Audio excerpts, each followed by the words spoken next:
السلام عليكم ورحمة الله وبركاته، يا رب كلكم تكونوا بخير. أهلا بيكم في فيديو جديد من فيديوهاتنا.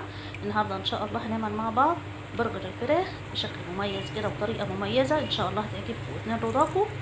هقول لكم فيه كل معلومة فيه، ازاي تخليه بالشكل الجميل ده من غير ما يكون عندك مكبس. انا عاملاه بطريقة عادية جدا، وازاي يكون متماسك واخد اللون الذهبي الجميل ده من بره ولونه كده جميل من جوه كمان، وطعمه كمان مش هقول لكم طعمه مميز جدا.